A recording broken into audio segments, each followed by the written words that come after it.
Right, so very warm welcome to this event. My name is Godela Weiss-Sussex, and I'm going to co-chair the event with Margaret Littler.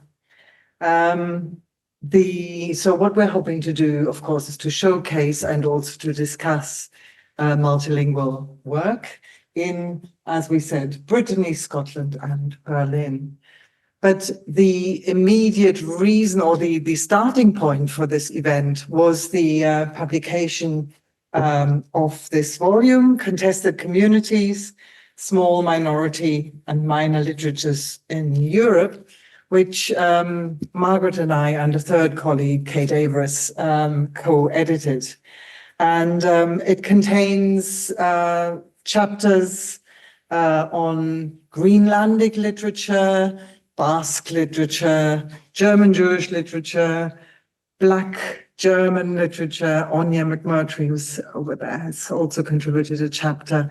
And then, of course, Margaret has written a chapter about Safa Senochak's poetry.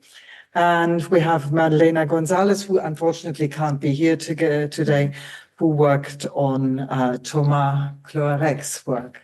So this is a celebration of the book, but it is also more because really what we want to do is to see what happens when authors and theatre makers who work multilingually, when they come into a conversation and compare notes, basically, on their work.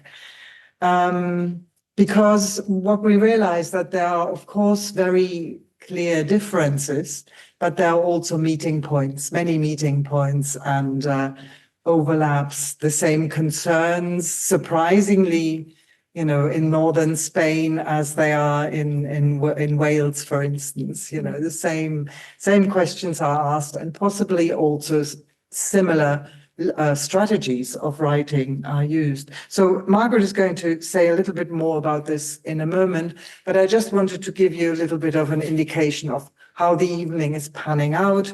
So we'll focus, there's a lot to say about small minority and minor literatures. We'll focus this evening on multilingualism. And we will, first of all, have 3 short presentations by Thomas and Peter and Safa. And it is, by the way, let me just say, first of all, it is amazing to have you all in the room. It really is lovely. So we'll start off with these presentations, so we all have a taste and a sound in our ears of your work. And then have a discussion, and we're also hoping to involve everyone in the room in that discussion. So I'll now hand over to Margaret to say a few words, and then take it from there. So thank you, Godela. I'd like to start with in no particular order, a word of welcome. Degemermat, Hoş geldiniz. Falche, willkommen, bienvenue, welcome. As Godela said, today we are talking about. Well, today was prompted by the publication of our book, which does span a very wide range of literatures, from ancestral and regional enclaves of languages within nation states to languages arising from more recent migrations between nation states and from beyond Europe. And common to all is the fact of multilingualism, which we want to celebrate as a creative and generative force rather than a problem to be overcome. So this evening we want to probe the connotations of small minority and minor literatures, their differences and similarities. And to start with, I think we'd want to challenge the supposed difference between ancestral languages and languages arriving with more recent migrants, because this can, after all, be seen as a simple matter of historical perspective. The 4th century emigration of Celts from Wales, Devon and Cornwall to Armorica is one reason for the Celtic Breton culture we see today.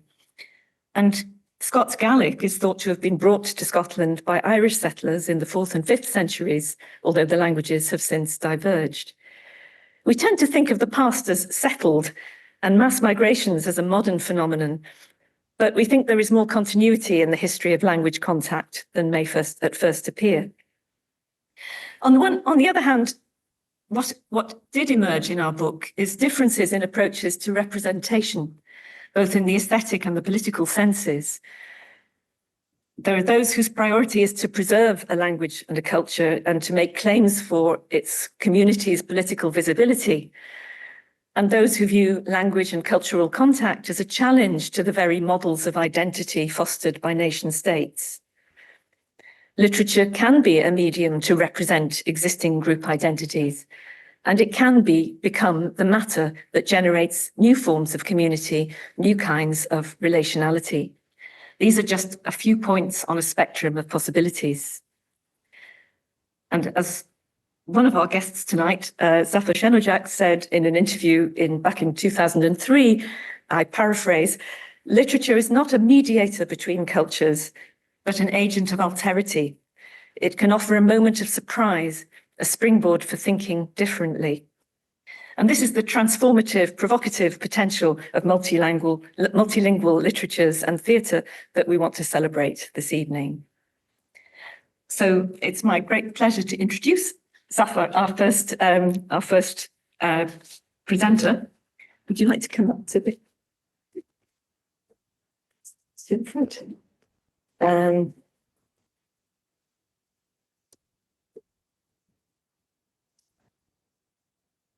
Great. So it's a great pleasure to welcome the poet, novelist and essayist Zafar Shenojak all the way from Berlin. Having migrated from Turkey to West Germany as a child in 1970, and his extensive publications in both German and Turkish reflect his own plural heritage and the intertwined histories of Turkey and Germany long before the post-war labour migration brought a large population of Turks to West Germany. Tonight he's going to read poetry with a focus on a brand new bilingual edition of his poems in Turkish, translated by Kristen Dickinson, who's at Michigan University, and is published by Zephyr Press. Oh, we've got a slide, have we? Sorry. Is it? There is just one slide. Oh, I don't know. Why I only have the presentation. Sorry. Okay.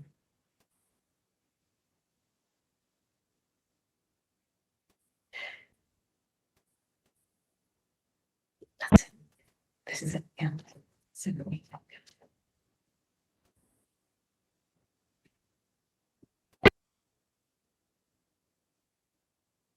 Sorry, just so that you have the titles of the poems. But I want to say just a few words about Zafar's poetry. His poetic idiom is rich in metaphor, with words such as sea, island, house, walls, gardens, evoking not just geographical location, but personal interior landscape. His poems often suspend the binary oppositions in which we tend to think. I and you, earth and cosmos, self and other, are all entangled in this poetry. Language is an embodied experience, almost a further sense organ, palpating the world that enfolds it. And in the tradition of divan poetry, the sacred and the profane merge in images of sensuality that transcend the boundaries of religions. And we'll end with one poem in German from the earlier collection, Übergang or Crossing from 2006. The poems?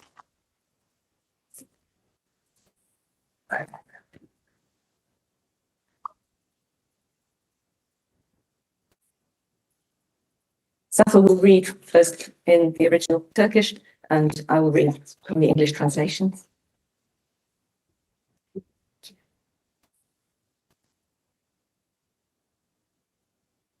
Thank you, Margaret. Thank you for this event.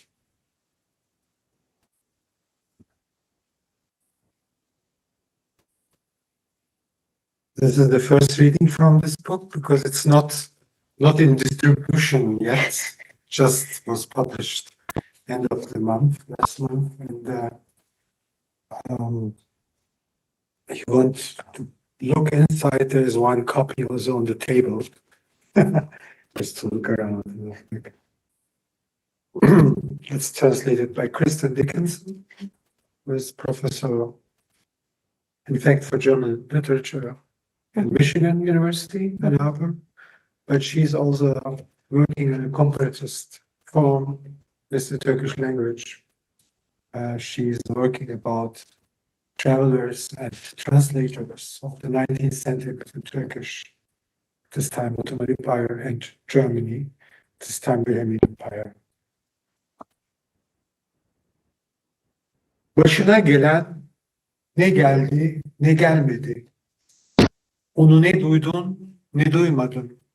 Ne gördün ne görmedin. İçindeydi senin, sesindi o. Hem de dışarıda bir yabancının sesi. O hem bir sesti hem de değildi. Sana varmıştı ve senden ayrılmıştı. O hem varandı hem de ayrılan. Ne duyuldu ne de sustu. Ne içeride ne dışarıda. Oydu seni bekleyen hem de beklemeyen. Sense ne ona eşlik edendin ne de uzağında duran. Tutuş şimdi ama yanma. Hiç olduğun yerde kal. That which befell you neither occurred nor didn't occur. You neither heard it nor didn't hear it. You neither saw it nor didn't see it. It was inside of you. It was your voice, but it was also outside, the voice of a stranger. It was both a voice and it wasn't. It reached you and departed from you. It was the one arriving and departing. It was neither heard nor was it silent, neither within nor without. It was the one waiting and not waiting for you. As for you, you were neither the one accompanying it nor standing far from it. Catch fire now, but don't burn. Remain where you are nothing. Taze boya kokuyor. Karşıya geçerken dizlerimizin arasında huzursuz akşam denizi. Her birimizin kafasında aynı soru. Evimiz yerinde duruyor mu? Yeniye boyanan bahçeler yaşlanmıyor artık. Birazdan suda ampuller patlayacak. Işık tepelere doğru tırmanacak. O tepelere konan adlar batık bir kentten kalma. Suyun ana dilidir eski Yunanca. Biz ama ne kadar susuz kalmışız. Şu bizim eski bahçeyi soran yok. Asılıp kalmış orada 12 kaftan, kolları çarmıha gerilmiş. Akşam ezanından önce ıssız bahçe tıpkı şafak sökümünde olduğu gibi nefes alma niyetine okunuyor ezan. Son yemeğin tadına bakar gibi okunuyor dualar. Secdeye varmak ölümün unutulmuş bir biçimi. Böyle bir akşama boyun eğiyor minareler. Aklımda deniz olmasa nereye varacak bu dar sokaklar? Bir nevzecik deniz, bir gece yine deniz. Suya atıyorum adımlarımı. Biz kadim Yunanlılar İbranilerden de ilham aldık. Denizlerimiz çok dillidir. Ana dilimiz köylülerin dillerine karışmış. Cümle alem karabasanlarımızı bilir. Ama biz düşlerimizde hatırlarız piçlerin mutlu çocukluğunu. Sorry. The smell of fresh paint, yeah. Okay.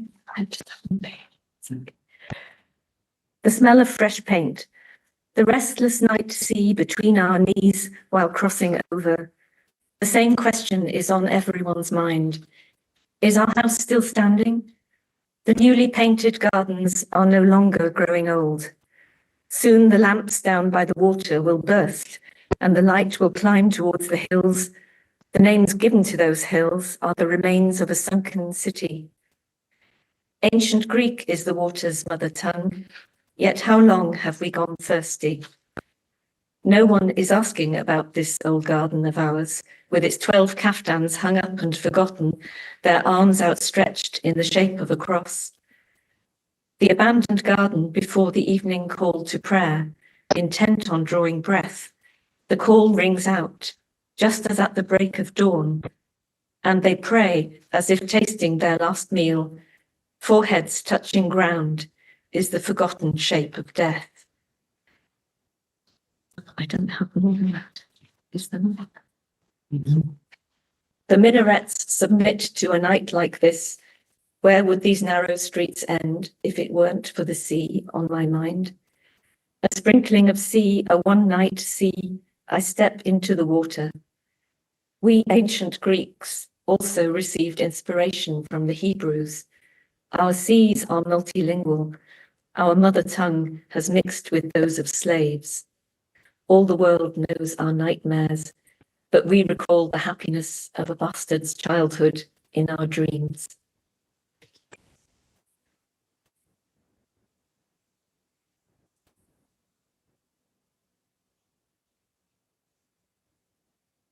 Her mevsimin sonunda hüzünle ama özgürce dokunmalı sözcüklere. Suskun ama dolgun dudaklarda büyüyen bir hikaye. Bir yüzü, bir bakışı yeniden yaratmalı. Sevişirken unutulan sözcükler gelir insanın aklına. Böyle sözcükler de mi vardı? Var ama yok. Kapalı ama açık. Bir kapının ardında bir avuç gökyüzü, güneşin tozu kalkacak birazdan. Her mevsimin sonunda yeni bir dünya, yeni bir güneş görünecek kapının aralığından. At the end of every season, you must sadly but freely touch the words, a story growing on silent but full lips. You must create a face, a glance anew. Forgotten words come to mind while making love. Were there also those kinds of words? Present but absent, open but closed, a handful of sky behind a door. The sun's dust will rise soon. At the end of every season, a new world, a new sun will appear from the doorway. Babamın büyüttüğü ağaçların gölgesinde kesilmiş bir ağacın köküne rastladım. Bu bahçe bize kimden kalmış hiç öğrenemedik. Vardır, onun da yurdunu yitirmiş bir sahibi. Biz onunla hiç karşılaşmadık. Bahçenin ucuna kadar yürüdüm. O kesilmiş ağacın dallarında unutulmuş meyveleri topladım. Sözcükler seçtim kendime göre. Babamdan işitmiştim onları belki. Bir zamanlar ağır gelmişlerdi. Yavaştılar, yaşlıydılar. Yazıldılar, yemyeşil oldular. Bahar geldi olgunluklarına. Babamın hikayesi beni çocukluğuma götürüyor. El değiştiren hatıralar zamanı genişletiyor. Geriye gittikçe kararan görüntüler bembeyaz bir sabah ışığına bürünüyor. Güneş daha doğmamış ama her yer aydınlık sanki. Çıkmazın sonunda buraya varamadan hayatı terk edenleri düşündüm. Babamın hatıralarını yazdım, dönüp dolaşıp anlatıp yazmadıklarını, kurumuş bir ağacın dallarına yükledim meyveleri, gelecekte hatırlayan biri olmuşsa.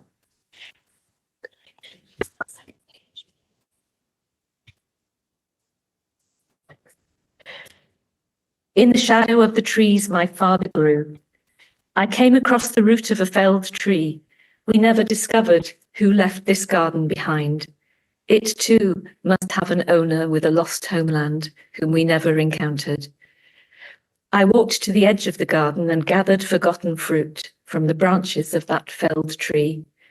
I chose words of my own. Perhaps I had heard them from my father. Slow and elderly, they had once been too difficult, but written down they became as green as grass, and spring arrived at their ripeness. My father's story brings me back to my childhood. Memories changing hands expand time. Images that darken the further back they go, wrap themselves in the white light of morning. The sun has yet to rise, but every corner appears illuminated. At a dead end, I thought of those who had passed away before arriving here. I recorded the memories of my father, those stories he told over time but never wrote down. I placed fruit on the branches of a dried up tree for someone in the future to recall.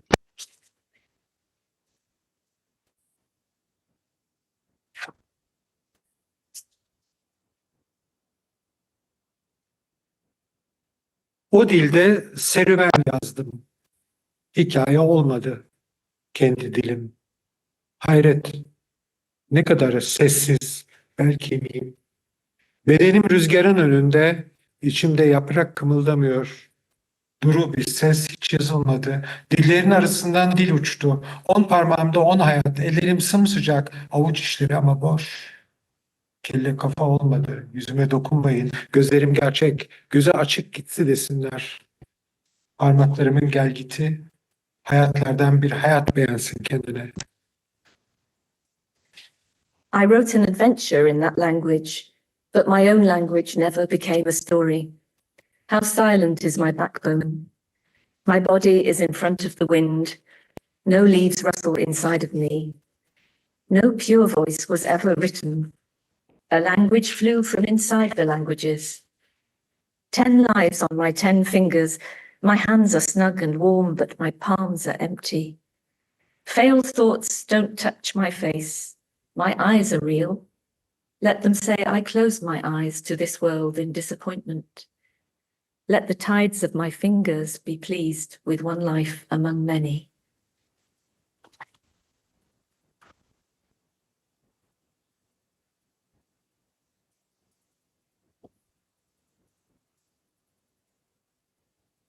Last one. Yes.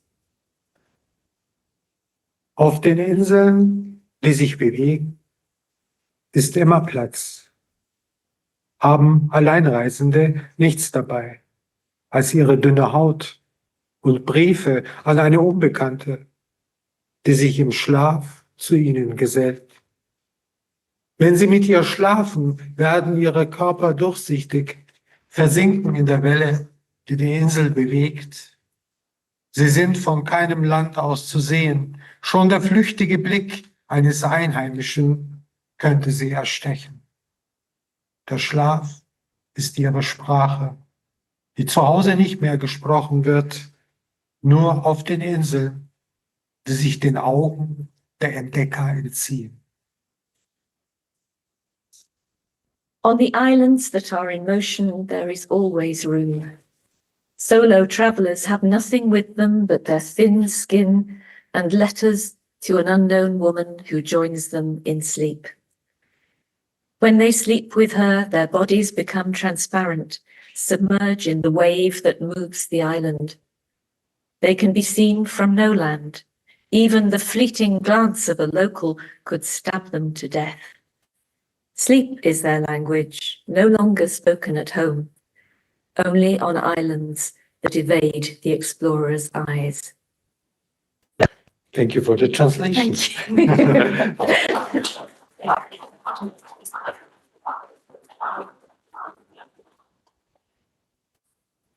Thank you. So we move on. Very much. And we will move on to our second presentation. So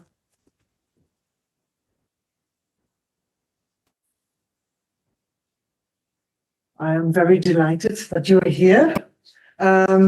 Peter Mackay, can you say your Gaelic name? Pàdraig Mackay. Thank you. So Peter is both an academic, an expert in Scottish literature and a poet. And he writes in Gaelic and in English. He's published 2 poetry collections, Galore in 2015 and Some Kind Of in 2020.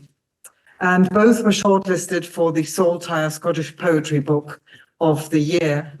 And both present a Gaelic and an English version of every poem, but they are not straightforward translations. They are really, well, the relationship between the 2 languages is really interesting because it's a sort of cross-fertilization. There's a lot of, one language helps the other along in that process. So it's a very creative cross-influencing process there.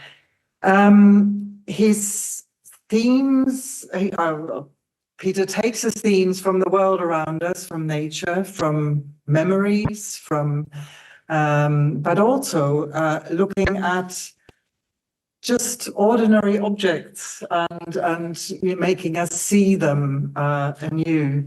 So what I was really struck by reading the poems is there's the materiality, there's the real things in there, the real encounters the day as we see it, but then there's also, if you flick it, there's also a kind of more an image behind it. There's a more metaphorical meaning behind it very often. There's always the rhythm, the love of the language, the richness of the language. There's humor, and there's also a pretty dark undercurrent in many of them. So let that be enough by way of introduction, and let's just listen to some of these wonderful poems. So, how do I do this? Don't worry, I can click it on if you want. Well, we have it. So, right, good. Thank you so much, Godela. Thank you so much, Margaret, and to everybody for being here and for having me. Back in the days of lockdown, those happy days, I almost miss lockdown. I was very lucky to be taking part in a translation workshop with a group of Macedonian poets, North Macedonian poets. And when stuck in a small room in Edinburgh, it was great to have these Zoom calls with entirely different parts of the world. And I hadn't thought about it before, but one of the main themes of North Macedonian poetry is not having status, not having legal definition, not really belonging. So what happened to you did and did not happen, that in between nature of existence was at the center. So I was working with a poet called Katica Kalavkova, and she had a poem in the voice of Pluto. This planet that is not a planet that veers in and out. Okay, I have to steal that. In the poetry, that's too good an idea to leave alone. Because I come from the Hebrides of Scotland and the northwest of Scotland, islands that are almost always described as remote or distant, which of course we reject that from where. But Pluto stood in different ways for me. So this is a poem in the voice of Pluto. I was asked to, I've put it up here so you can have some sense of all of the letters that don't get pronounced, probably. Pluto. Show me, Maashaif kam anjachig na fuse merhil, Acair dorf va or in reen grain je marken bij inderen, uvenem. A furroch mwy rad na monchich le prospik ik ach enjach. Kan shaif gevil mi imloch, a chami en chesvien en jonioch gachem heen. Show me, ga ifrenoch sa hyle tu, na my viauntens my ranch and roches my vrat methane, nitrogen is CO.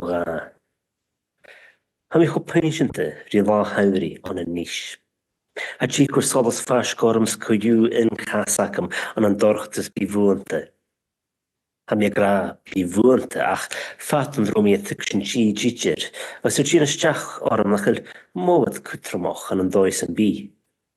Ha min is tanne and a stage an enigje ach a koi galich hakams ha mi giri tillich, baby. Ha mi gol soul kroich in his friends. Show me the shine, chown and now or go to love. On an ocean taishenje achkan an glasgow. Ach, get the family of Caterham heen, my viol the Leòr, can you dinny tor simho. O ha bonach canal na vino anachje, if he bio or krieg het da uterus. Ik get a migerig, mi scribe him heen. I don't know if there is English there or not, I can't remember. Do you want the English or the Gaelic up there? Because I can read you the English and then you can try and map it on in this slightly disjunctive way. Yeah. So I'll move back to that. Okay. Here I am, whether you recognize me or not, looking at you from the edge of the galaxy, as if I was a loner, living out the peat road with a telescope at each window. You say that I'm remote, but I'm in the middle of my own nothingness. Here I am, as hellish as you'd imagine, with my mountains and frozen plains and my cloak of methane, nitrogen, and CO2. I'm as poisonous as a summer day in Ness. Your light won't come close to me. I've at least 1 foot in eternal darkness. I say eternal, but it's ages since I understood time, and it strikes me that size doesn't really matter at all. I am thinner than the United States, but I have 5 moons, and I want more, baby. I have my eye on Liz Princess Croft.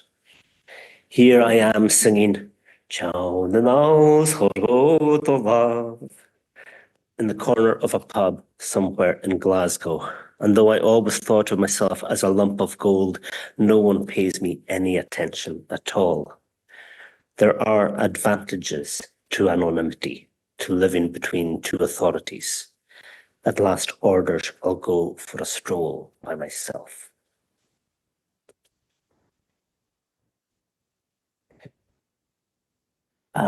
Ness is the very top end of the Isle of Lewis. It's very cold there. It's very windy there. I tend to use hyper-localized places in a way similar to, have you seen The Shining? Where you have the straps, which will give you Wednesday morning. So very hyper-localized, but really disruptive as well. You don't know what week it is, what year, which month, how much time has passed. And so it's the pretense, perhaps, of hyper-localization. In Irish and Scottish Gaelic, I think there are a few more cliched images than seals, so I don't write about them. But the second most cliched image is perhaps the idea of the well of culture. So the well at the center of the village that you go to and you replenish yourself with the pure water of tradition. I don't think culture works like that, personally. I don't think you can do that. So this was a slightly bitter wee poem I wrote in response to the idea. And that poem is called In Topper. Well. Bí me tílic ach lág an topper or fadle. Ach, garíru chanila aun. Is ha acam di chrúach gon Fronish Scot is nice as spatchroch lachen. Jamars clacham I misk de Lego agus briag an Chile is corduroy. Lágam innes Stalin Toledo panthi facht magical each an garavail.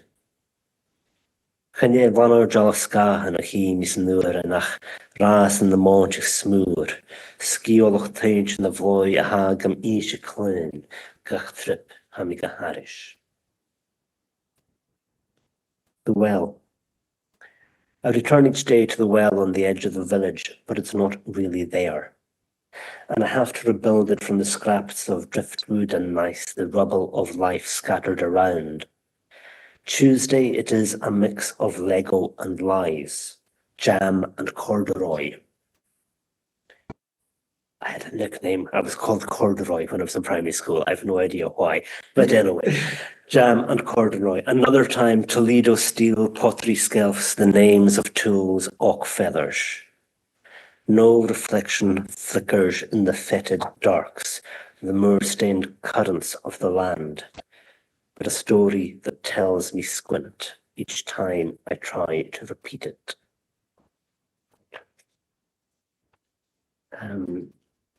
So, culture is what you make it. Culture is what you gather around you on a day-by-day basis. You renew it, which means that culture doesn't exist in the present, or language doesn't exist in the present. I feel language exists in the past and in futural. Every time you speak, these are dead sounds that have left a tongue that is permanently dying. And so the presence of anything is, in ways that probably aren't healthy for me, something I don't necessarily believe in. And Gaelic culture in particular is one that quite often is backward looking, that looks for its existence or authority or authenticity in the past. I try sometimes to think of the opposite. What does it mean to have this eternal future, a Gaelic that doesn't exist yet, that at some point you will come across? This at least is the idea behind the next Shall poem. I put it up in English and then we can get an idea? Yeah. We've only got two very short poems left, so it's okay. This is a multilingual poem. In the Gaelic, the title is In Future in Camino, A Future on the Way, which I think is taken from Fidel Castro, actually. And then it's got the English of Maurice Blanchot, The Space of Literature. The poem is lonely, it is lonely on en route, because that's never been translated into Gaelic. So you have to use it in the English. And the Gaelic is short. An cwmrïedd yn sied nach byrin cosioch edrych siadr is boroch dyn ffys anam gach glwmac is lochen is drwach is joan is lws. Hai haast yn tlie. Ach nyr y ricisi o nach bi acen yn laie. Lien vroch de varavishlein. Fochen nog slaka tjeiche is liatrusk. So these are all things that do grow or exist in the village of 200 people that I grew up in. Did I know them at the time? No. Did I have to Google them? Did I have to do the research? Yes. But I haven't told anybody else this. So let's just pretend that this is knowledge that I grew up with rather than knowledge that I had to come back to. I like the idea that language is not a medium, but is a way of disturbing or a way of making you experience the world differently. And I think this event is testament to it. And I think we're probably lucky in that by speaking a minoritized minority language, I quite often get asked to do translations in a way that if I spoke a majority language, I wouldn't. So there's a lot more conversation, I think, that actually ends up happening on an individual basis between speakers of minority languages, which is lovely. I also distrust it. I also slightly distrust the way that you put speakers of different languages go, well, you will have the same experience, or that the bridges can easily be drawn across it. And I distrust the habit I have myself of translating all of my poems, especially into English, though I translate some into really bad Danish as well, and okay Spanish, but into English. And so again, during lockdown, I was involved in a translation workshop with an Irish poet, Ciaran and a Welsh poet, Leòr ap Gwyn. And we were trying to find ways of responding to each other's work, to think of the themes that connected us, the ways that we could bring our communities together, which was lovely. Too lovely, too nice. And so it was the way to try and work against this as well. So I tried to write a poem that was, by any measure, untranslatable in a way that doesn't make much sense. And we're going to need both of these. And then I'll do the Gaelic first and the English for a very specific reason. Yep. And it's called Crushon. Why? Na rican vags and snach na vaig gus an bí an biarach ule for chachach. Smark an berg dust. Snachech fat a hirach niam bialach fod, near lewer strach and glashu, near fuse ident. Gun yorog na fachgos an biaw nach runch and galus kio ban and munke caclawn is gavan, so lav hein er chaos and snach. Is hier cho stures to yachi. Loch kjartjavat. Loch maravat, steenekletch, kles, lukon slooser alvroch, clothak, yomak, G-jack. The poem is about a snowdrift. It's about a snowstorm, about how everything in the world gets covered by whiteness. You lose all sense of location. It's a poem largely about dementia, more than anything else, about the experience of an aunt that I had who lost any contact to the world. And the idea that what you do in a snowstorm is you find your ways back home, if at all possible, through landmarks, whether those are personal or linguistic. That last stanza, those are three lochs, Kjorstvat Marvat Steenekletch, which if you were going from the center of the Isle of Lewis, you'd end up at my mother's house. The second last line, Chleistug and Slorsoch, Alvaroch, are my favourite sounding words in the Gaelic language. They mean nothing more than that. And the last three words are words that all mean different types of snowflake, which cannot be translated into English. And so the English ends up looking like this. When the day comes and the snow is lying until the entire ridge is beneath a drift, almost a dust, and you can't see your own handiwork or the pass below you or the glitter of the streets of Glasgow or even an ident, with no trace or word there but white meadows and empty mists suffocating each glen, each erratic, and your own hands lost in the snow. It is these that will lead you home. Loch Yarstavat, Loch Maravat, Steinaclech, sleight of hand gullet, slus transmarine, snowflake, snowflake, snowflake. Lost in translation. And the one thing was, I felt really guilty asking people to translate this because I was more or less asking them, can you give me the landmarks back to your mother's house for you? Can you give me your PIN code, as it were? It's too much to ask of a translator. Thank you. Wonderful. Thank you very much.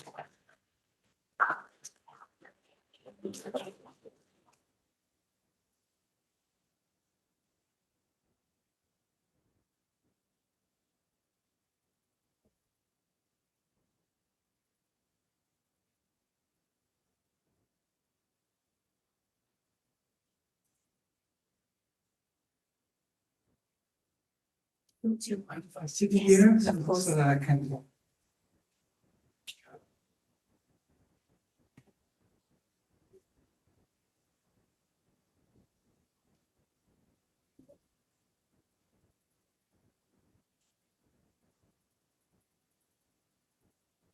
So for our last guest, it's a great pleasure to introduce Thomas Pàdraig, theatre director from Brest, from Brittany, who has a long-standing association with the Breton company Théâtre Piba, and has directed many bilingual plays in Breton and French.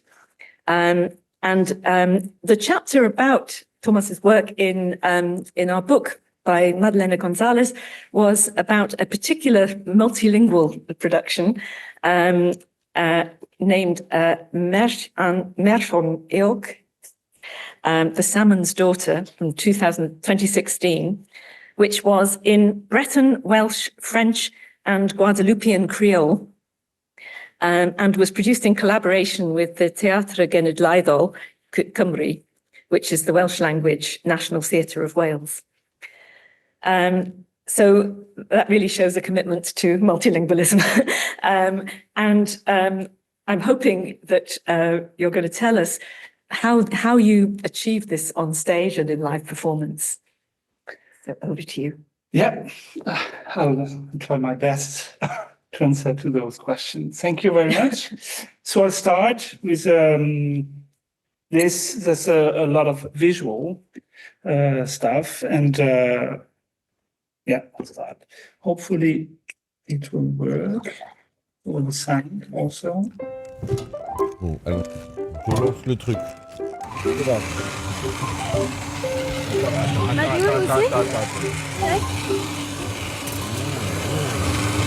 Alors.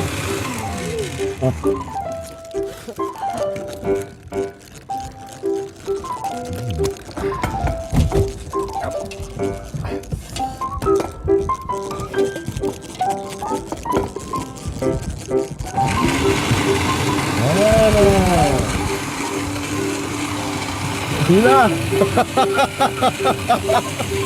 Oh putain. Il va peut-être y arriver un moment.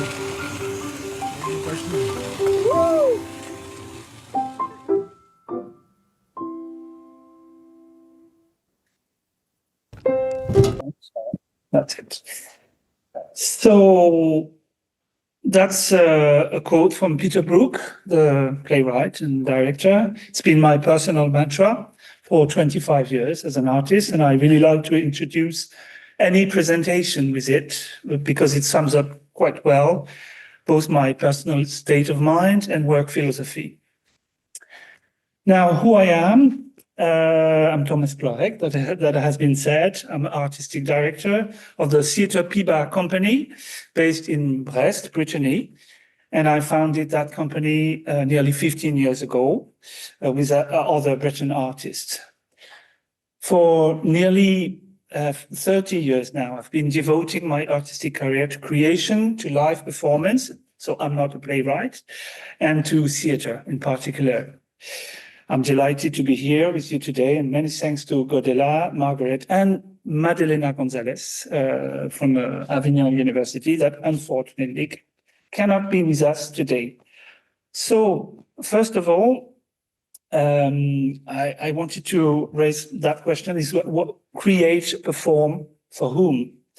And to start with, I'd like to give you a quick reminder of some key general figures that are important to understand the context. There are 3,500,000 inhabitants living in Brittany, and the number of Breton speakers is estimated today by 200,000, including 100,000 in Finistère, which is the area where I come from, west part of Brittany. And this figure is set to fall within the coming years because the average age of speaker estimated today at 70 years old. There are 20,000 pupils enrolled in bilingual and or immersive Breton language education from kindergarten to secondary high school in 2024, and my 9-year-old daughter is among those 20,000. Now, a few elements specifically about theatre in the Breton language. There are 5 professional theatre companies working in the Breton language. And in Brittany, the proportion of Breton-speaking audience who attend Theatre Piba shows varies from 5% to 25 to 30%. Theatre Piba is the only company among the 5 professionals I've mentioned to tour regionally, nationally, and internationally. And that last point is factual. But it is more than that. It's something we wanted and we still want to assert as a company, as artists, a way of saying that communities that are a priori distinct should be able to talk to each other. We need that at the moment, to share experiences, ignoring language or going beyond language, you might say. And in conclusion for us, it became obvious that Theatre Piba addresses its creation, its shows, to a far wider audience than just Breton speakers. Theatre Piba, what is it then? And just to understand it, when we created Piba, what was the goal? That could be an answer. We wanted to create a professional company that would work within and through the medium of the Breton language, but not to the exclusion of any other language and culture.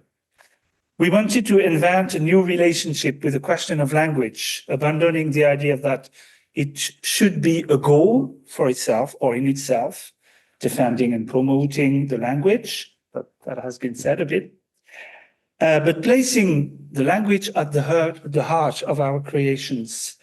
In other words, we wanted to place our expectation and objective goals first and foremost at the artistic level, without denying the importance of working on language. And we wish to work from an open, contemporary perspective and, by extension, focus on contemporary topics and writings. And finally, we wanted to widening the audience for the show we produce, and that has an economical incidence also, obviously. This means, of course, creating for the community of Breton speakers, but also for a wider community of the non-Breton speaking audience in Brittany. And you've understood there's far more of those. And of course, for a wider French audience to be able to tour nationwide. So working in a minority language and culture, in our case, quickly evolved into working in several languages and cultures, and gradually shaped a unique way of doing things, of creating, of producing, for the transmission, where form and content merge where process finally meets work. Which theatrical repertoire to represent? Also, we've been adapting some of our contemporary repertoire, European and abroad, to engage with the high standards of contemporary drama literature from France, Italy, UK, Germany. We've been trying to increase emphasis on commissions and integrated dramaturgies.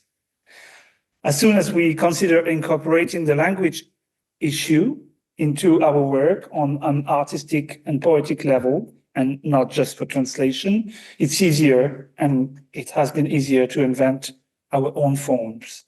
So not only are the authors we're working with aware of this constraint in each commission, we are really looking for a way of writing that takes into account the long term, the exploration on the field, the encounters, and so on. But then, what are we talking about? I'm going to give you some examples of creation we've been made to illustrate our aesthetic. And then, that's it.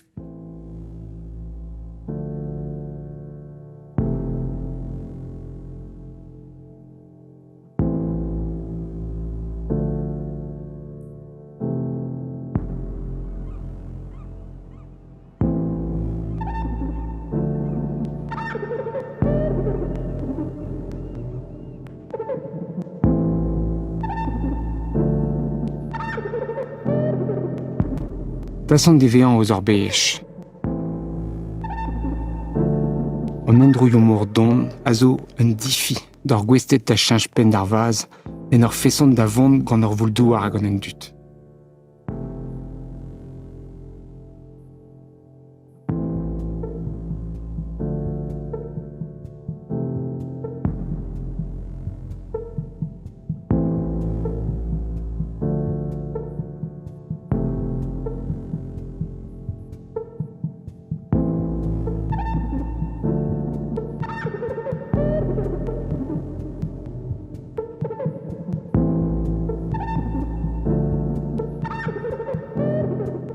C'est ce qu'on allait chercher, ce côté, que notre science se fasse emparer, prendre et bouleverser par des artistes, en fait. C'est ça qui amène un plus, qui transgresse finalement l'objet scientifique pur et dur, quoi.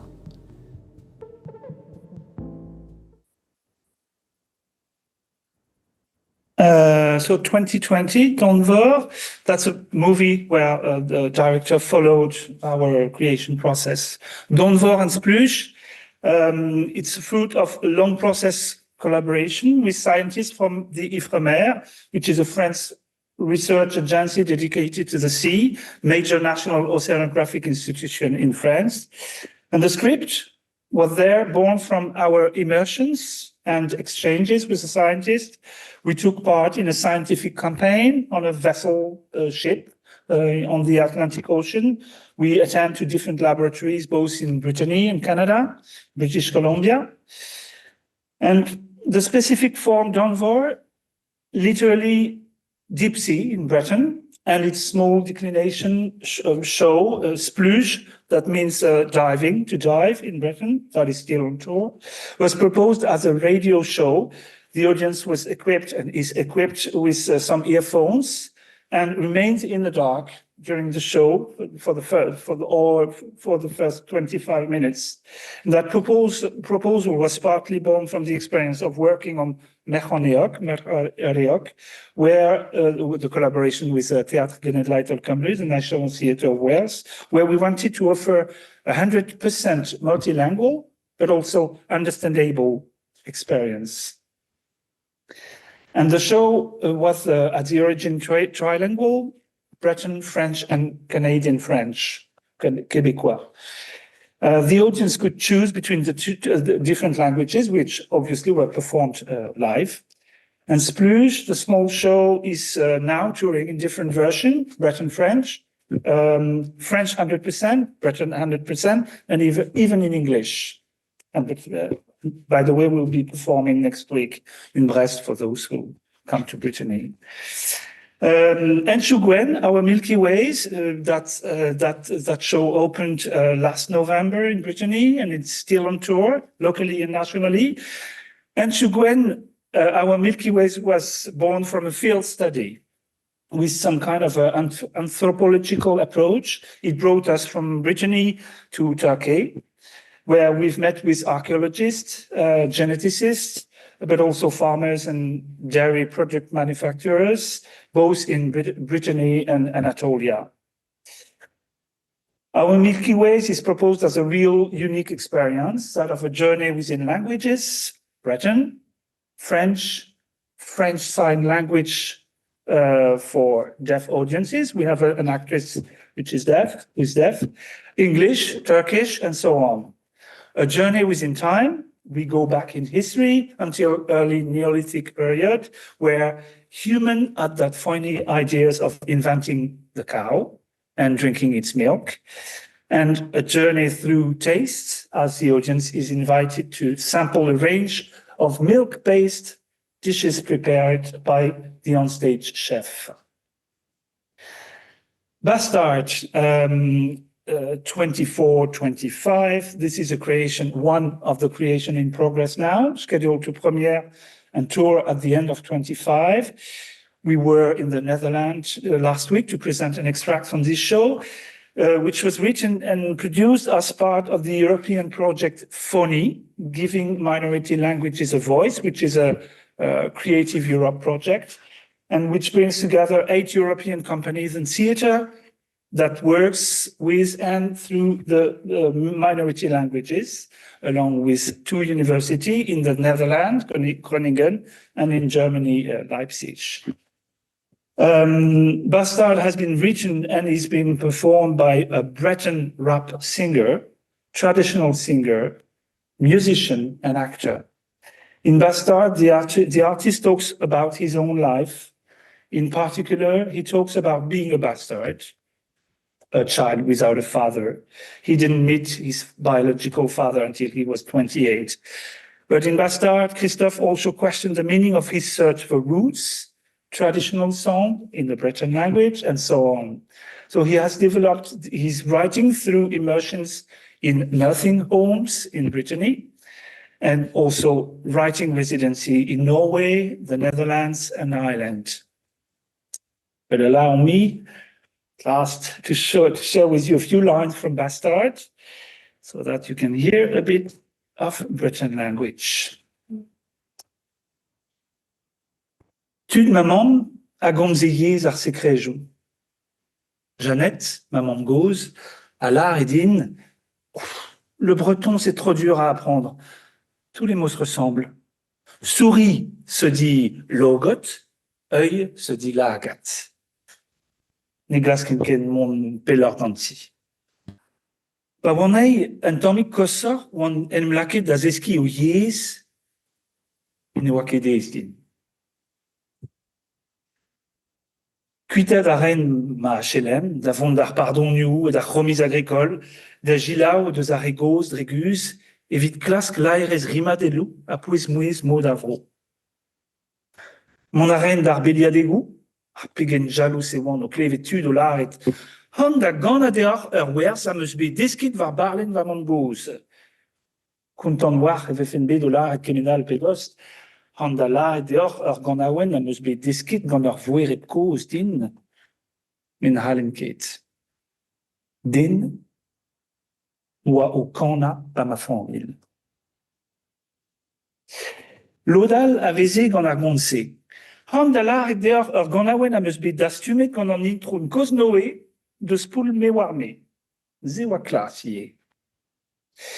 Bet oan bet o chase al gant aouenou, hag in ne oan ket deud d'ar ger goulo o muzeten.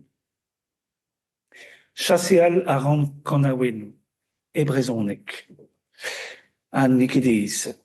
Ar c'hanerezet hag ar kaneaien en gounel a zo spesadou o vont var nebeutad. Ha pa ne gavant kanaou en e bet ez an var roudou historio. What these 3 creations have in common is the particular nature of the writing and creation process. Not something out of the ground, not something fixed in stone, but something in constant dialogue and construction, nourished by accidents along the way, the unexpected, the fortuitous, and so on. Well, now, allow me this conclusion. You are aware of the imminent peril of our political situation in France, and I'm keeping a particularly close eye on the results of this election in a few days' time, because they could well completely overturn the spirit and shape of everything we've been trying to work towards for so long. A contemporary, plural, inclusive creation that wants to express the complexity of the world while celebrating precisely what this imminent brown wave in Europe and in France is fighting: openness to the world and to the other. Now, allow me to conclude with this other mantra, which has been written with me for 15 years in my work with Theatre Piba, that of the author and playwright Jean-Claude Carrière, who has also worked extensively with Peter Brook. Cultural and racial autarky is a match towards death. It is just as unrealizable as its opposite, a uniform global culture. Thank you very much for your attention.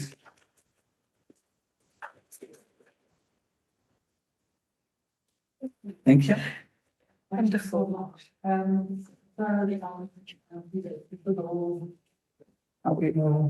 Yes. Take it from.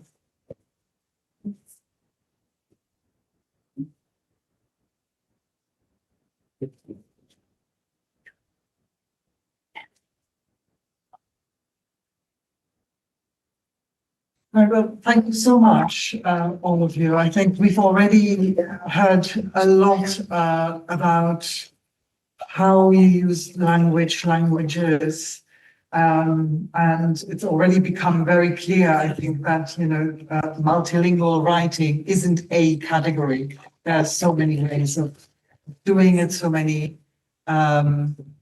intentions also behind this. It's, trying to get a wealth of experience, trying to get complexity where otherwise simplicity is asked for, trying to disrupt an understanding of a unity of a national language. They're all different intentions, but they work with similar ways. So what would be really interesting for us now is, you've already said quite a lot about where you're coming from and how you see your work with different languages. But if you could try and tell us what it means to you working in different languages, and if you could also already start making links between your work and what you've heard about the others' works, that would be wonderful. No, I love the presentations. It's enriching so much. I have no celebration with these languages, I must say, because I'm staying in contact with connection with two very dominant languages. So when I hear about discourse about minority and minority language, I think there's something false inside concerning me. Not the conditions of other languages, but concerning me. Because the original language, or the so-called mother tongue, is Turkish. The country where I was born, I lived until my age of 8 somehow as a child. This territory is a kind of graveyard of languages. Though we can say in my family, for example, 2 generations, when I go back 2 generations, not my mother's, but the parents' generation of my mother's, people were speaking, older people in Georgian, when they didn't want the children to understand something. So only one example could be Kurdish, could be Armenian, could be Greek, could be Jewish Spanish, could be Albanian. So many languages, in fact, Arabic in the country, in the territory. I'm not calling about the big Ottoman map, it's clear that it's very large language. But even this And this is what today Turkey is. This borders. There were dozens of languages, in fact, from the heritage. So, do it exist? No, not really. But they exist a kind of memory, and also a kind of hole, like something empty, which is you can fill with some debate, or you can fill with some feelings, or even rhythms. And this is a source for my poetry, of course. This is also in the poems but it's not not a happy thing, where you can celebrate. Oh, so many languages, great, they enrich themselves and they come together and we have a very beautiful new world with everyone speaking the language of the other. No, it's about not to speak with the other. It's about to be silent. It's about to hide. And when I come to Germany, the question is, what happens to this hiding issue with the Turkish language? Because if you look at the situation of the Turkish language in Germany, it's more or less the same like the Kurdish language in Turkey. But it's very difficult to compare the situation. It's, in fact, the good Turkish language, rich Turkish language somehow, which came from different backgrounds, is absolutely not existing in Germany. There is nothing like a circumstance or a kind of there were some theater projects, for example, in the 60s, late 60s, beginning 70s, mostly with political energy, because a lot of exiled people lived in Germany from all this Turkish turmoil, that happens every 20 years, and so with military coups and so on. And they started to work with workers in a very traditional way to enlighten them and to make them to good socialists on theater. But this was very limited somehow in an artistic way, and also now it doesn't exist more. Now there's a new way, so-called post-migrant theater. But also here, there is nothing real. So I love very much representation because I saw there so many different levels of connection, It's not about just to translate in the head, but you have to another to make a kind of cultural exchange or what it is. I don't know. It doesn't exist, in fact, but we have fantasies about that. We can work with the fantasies. And there the starts for me, the language issue with these two backgrounds. Okay. Thank you. Well, I'll say a word just maybe on the how I started to speak Breton, because briefly, so there's a huge gap, generational gap in the Breton language. My father, who was born in 1945, his parents were Breton other mother tongue speakers, and they were forbidden to speak Breton at school. And also there's a society growing, changing in the 1930s, unlike, I think, everywhere in Europe, where if you wanted to get a good job, you had to learn the French, and you had to write the French, and you had to, etc., etc. Anyway, and then my father didn't learn Breton with his parents. So in the 1970s, as an activist, he wanted to embrace poetry. He wanted to learn the Breton language by himself, with some old books printed almost that was hidden and stuff like that. Anyway, and my little brothers went to Breton, the first Breton immersive school back in the early 1980s. And then there is just this very moment of my life, which is a key moment to understand the emotion for it, and that will be all for the past. But just like that was like probably 25 years ago.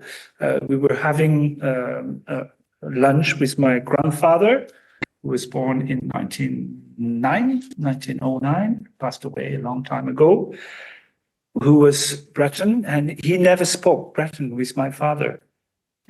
I was at that time learning Breton because I was working in a Breton performing arts company.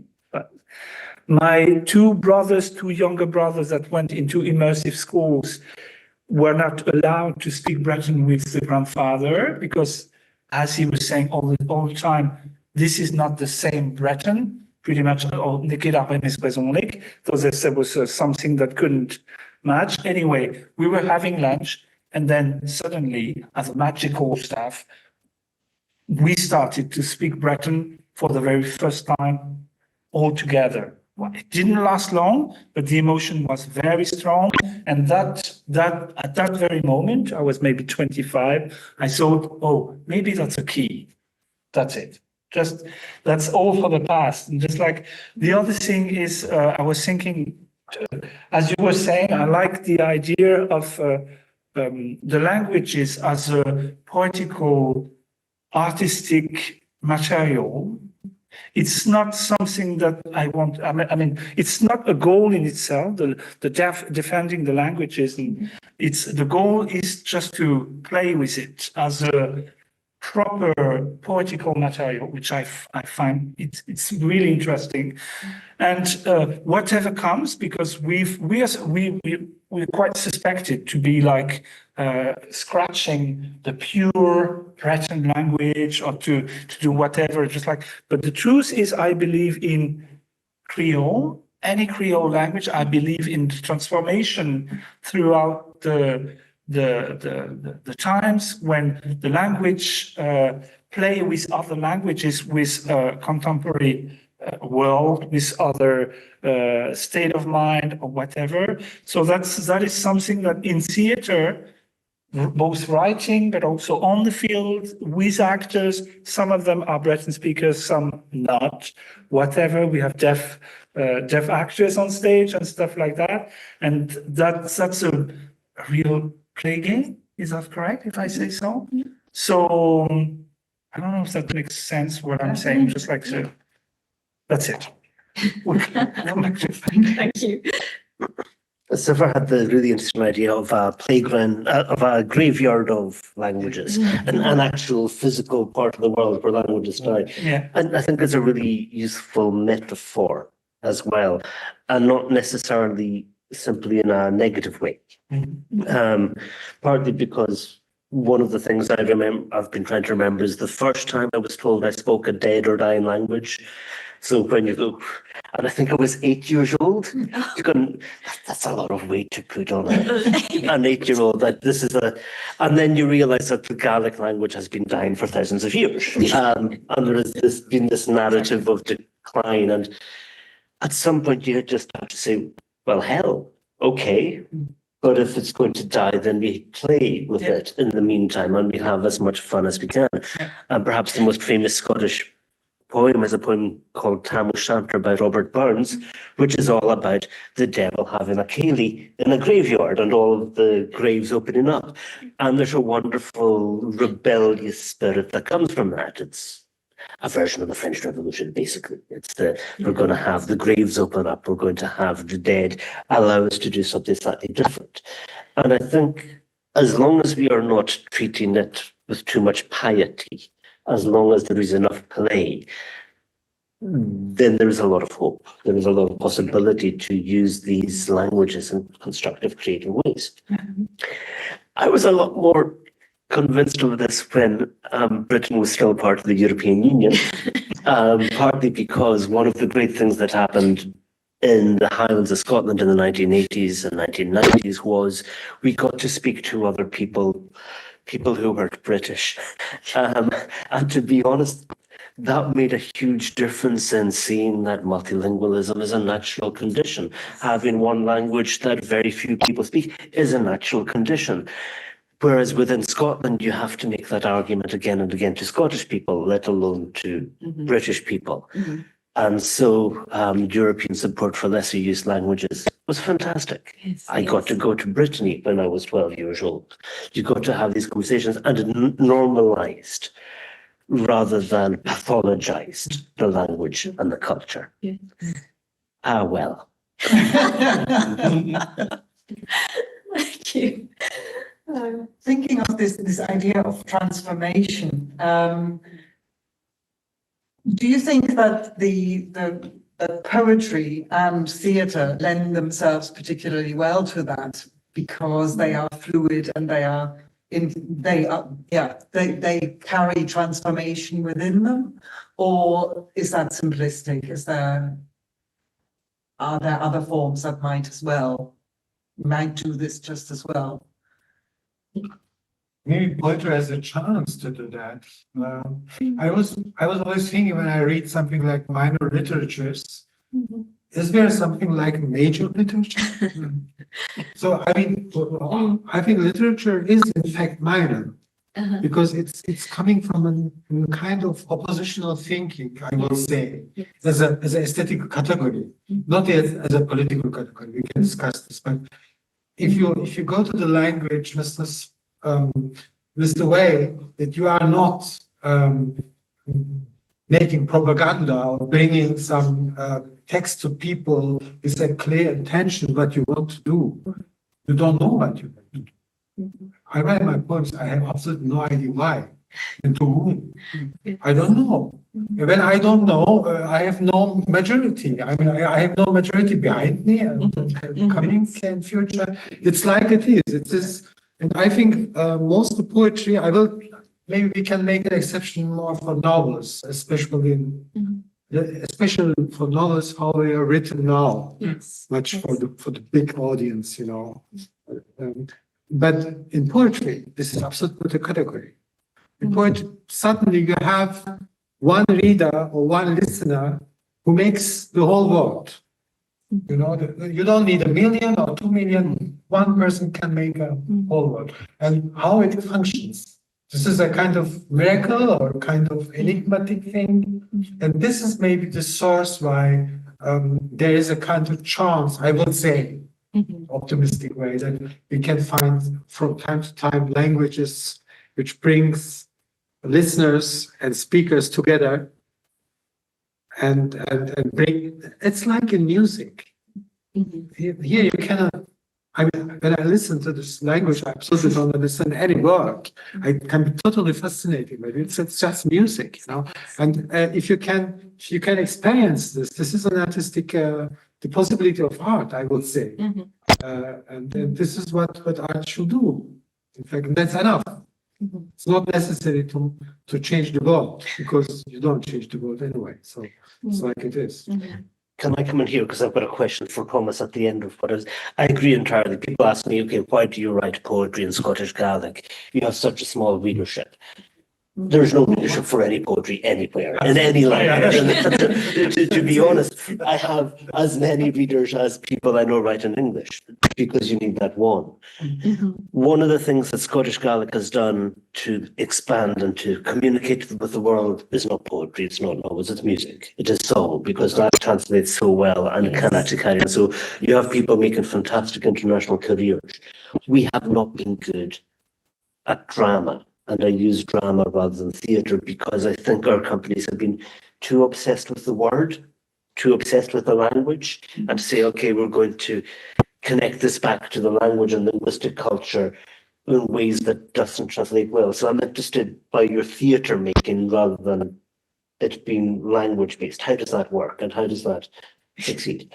I want to steal your ideas, basically. Yes, how can I answer to that? But there's a history of a company. I was mentioning that, well, when we created the company back in 15 years ago, there was this history that we expect to find in some other minority or minorized cultures in Europe and everywhere, where at some points in history, the theater is a tool for activism to promote the protection of the language and the culture and the old time. So at some points, I would say, for me, that was a kind of a graveyard theater.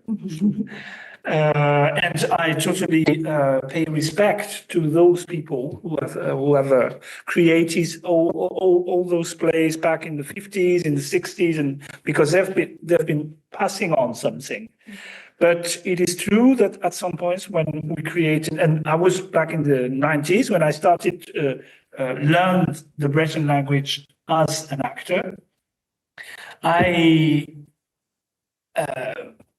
I was working in a Breton language company, one of the oldest that has been doing theatre for decades, and it's a dusty theatre, to be honest. The subjects are always looking in the past, in the Breton tradition and cultures, and so and so. And we wanted to do something else. We wanted to embrace the language, not having the language, not, how to say, saying the language is the issue, we have to protect the language, so let's do some theater, we have to protect the culture, something under glass. We wanted to kick the glass on this and trying to say, okay, we totally open, we don't know, maybe the language is going to pass within 20 years. That's, well, by the way, that's not our responsibility. We'll do whatever we can and we will play with it. That's it. And then there was something else I was thinking about, but it went away. Just an experience I wanted to share, but yes, and that's really interesting in those European projects we are on also, because we see many different steps and stages of what theatre can be, or any, I think poetry is quite, to answer maybe, for me, that's, it has the same potentiality. There's a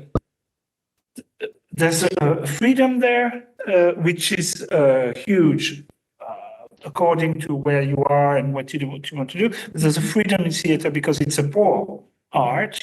You don't need much money. You need money, obviously. You don't need much money. So it's not a Netflix stuff or Hollywood stuff or whatever. You can do few things, and it doesn't.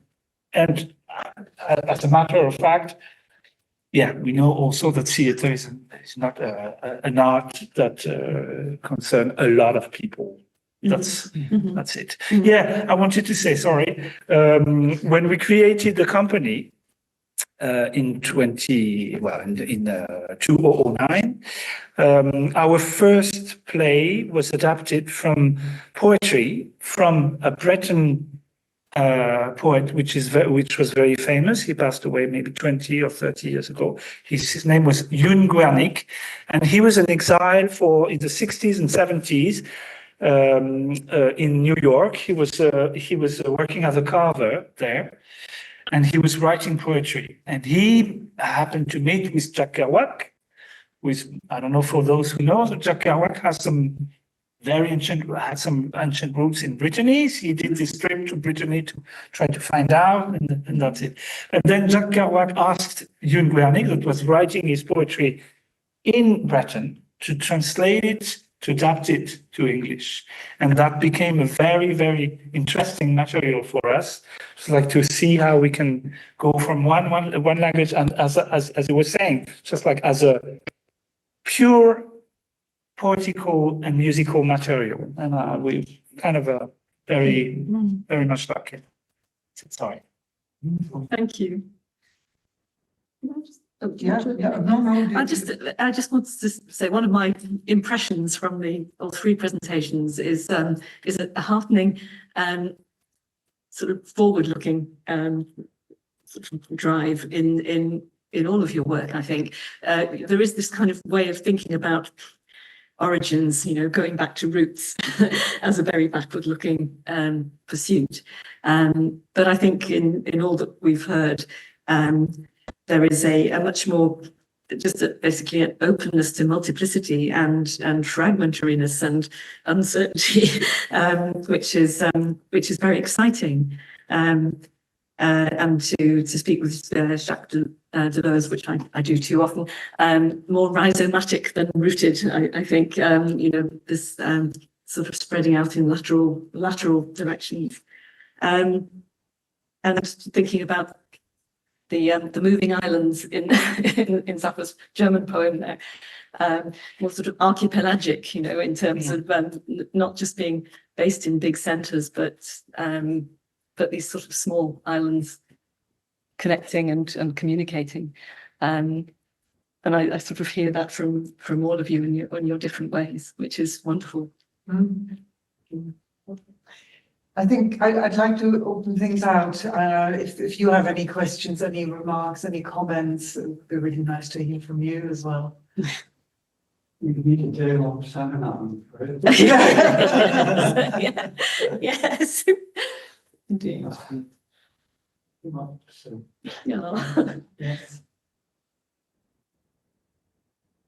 Yes.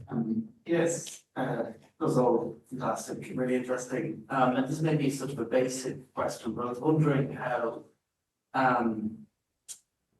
you have found being in contexts where you're, this may be particularly more appropriate for the two poets, where you're reading in a language to an audience who you know or assume most of them aren't understanding that language, and what are there, and even if there's going to be English translations in this context coming up, what kind of effect do you find it have? What do you find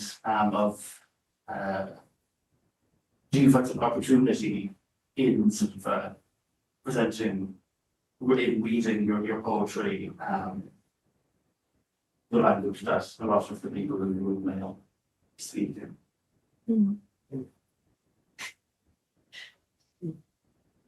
Yes. Yes. I mean, I have the poems in Turkish and in German.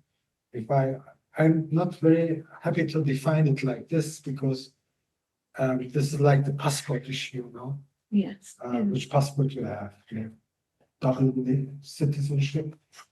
I don't have a double citizenship as a poet. I mean, I have languages in my inside which are more complex. The problem, I think, is that the roots are complex. We always think roots are not complex. We can grasp them. They're complex. In my sense, I was on the short, of course, in this small introduction, but for example, the so-called Turkish language, how I use it, has different levels. It has the modern secular Turkish language.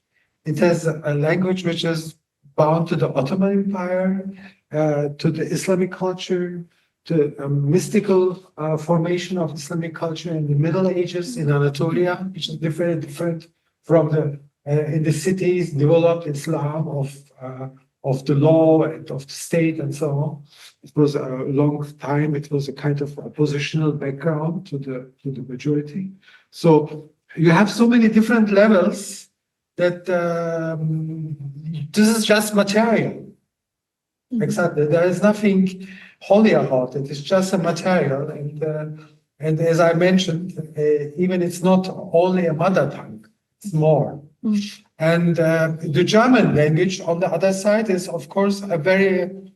I grew up in Bavaria, so I didn't grow up as German. I grew up as Bavarian. This is something different, Also, the melody is different, the way how people talk, how we gesture. So all those things which belong to the language. It's not all the words. So, and then I moved to Berlin.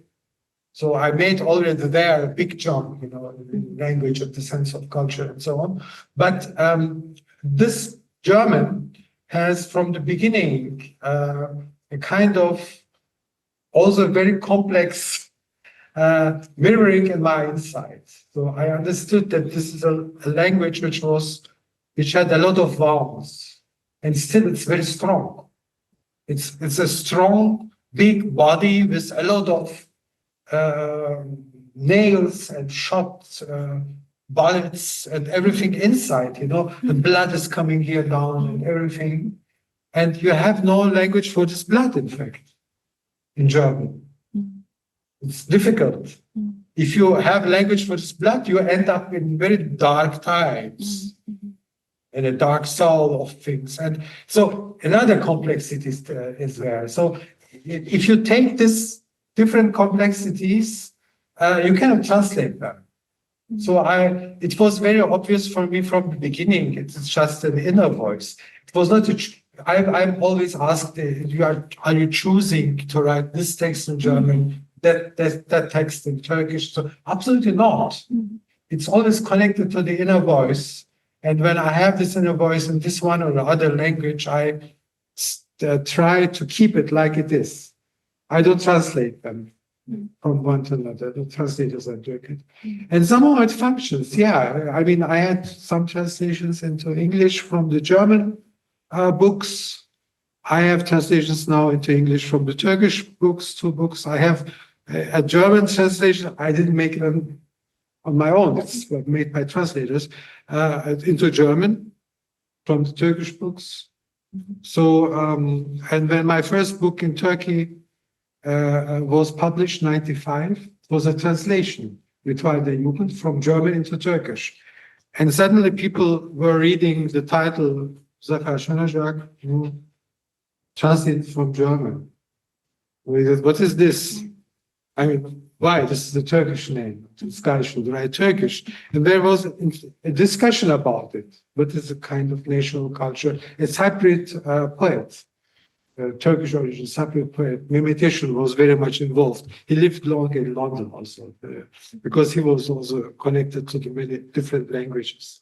So, but as I mentioned, it's not a question for me, who is the audience, where I'm staying. It's more a question in which language is the appropriate way for me at this moment to create a poem, and how it's successful or not for me in the first moment. And then the discussion starts around, but I'm not real part of it, Could I just interject maybe? One of the things we really wanted to do was to have all these languages in the room. We wanted people to hear them and to hear their music. That's I mean, so much part of This was successful to poetry. Yes, yes. Just to respond quickly to Cillian there, I started writing when I was living in Ireland, and I was writing in Scottish Gaelic, so I knew by definition that I'm probably going to be speaking to a room that, if I was going to read them aloud, of people that didn't understand them. I think I've only read twice in my life to an audience that the majority speak Scottish Gaelic. So it means I have a different relationship to the poems I write and the poems I read in public. And so some just never get read. I did find myself changing how I wrote. So you would put more English words or other language, or you would sing, or you would do anything so that there was a connection between the two texts. And it ends up getting quite like stand-up comedy with a punchline that you come back. So I was wary of that you end up changing how you write for the particular demands of an audience. Irish audiences lovely, always loved the Gaelic. In Scotland, there was a bit more resistance. But my next book might be called "It Was Lovely to Hear the Gaelic." In that way, well, I'm sure it was. That was great. Yes, you had a question. Just a quick comment on that question. You're speaking as a poet, writing in English. It's absolutely essential for me to hear poetry as being more language. Absolutely essential. And then maybe a question. Oh God, I really want to say to you, snowflake, snowflake, snowflake, snowflake, snow.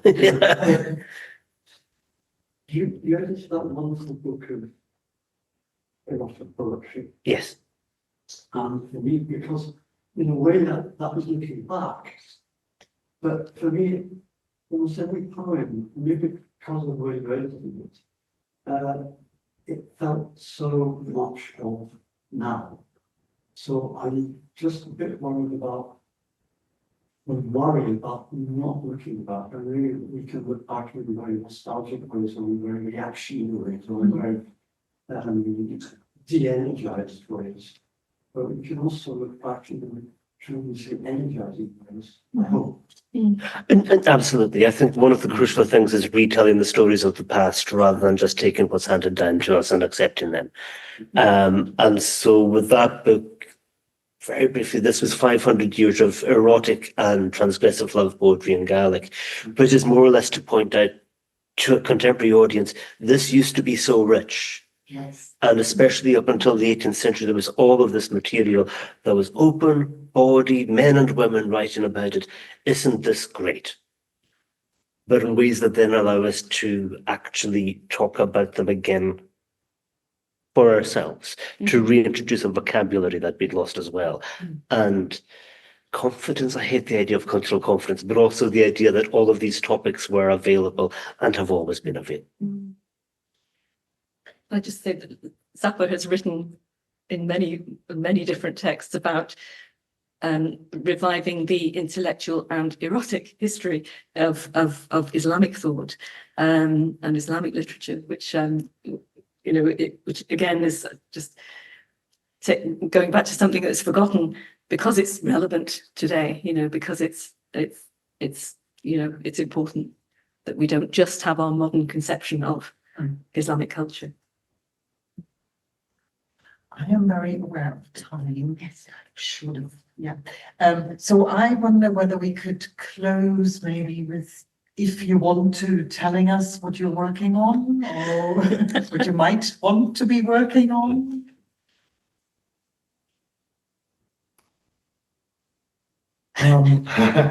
I just finished a book which was a work of the last 10 years, which is a kind of I call it Reisebook, but it's not about trip, It's about the beginning of my writing in my childhood and ending up in the 19th century when Jewish intellectuals in Eastern Europe adopting German language and culture and Enlightenment ideas started to create a kind of new cultural terrain. And at the same time, more or less, Turkish intellectuals coming from Islamic background starting to kind of modernization projects. And both have to do with language. Turks were not going to German, but we were going into a modern language, secular language, away from the religion. And so I have a lot of cross-reading in there. From guys like Rosenzweig and Buber and Benjamin and Ahmet Hamdi Tanpınar, and people who never come together, but we should come together, and then there is maybe a new way of talk, conversation, of cultural differences. So this was the work I finished just now.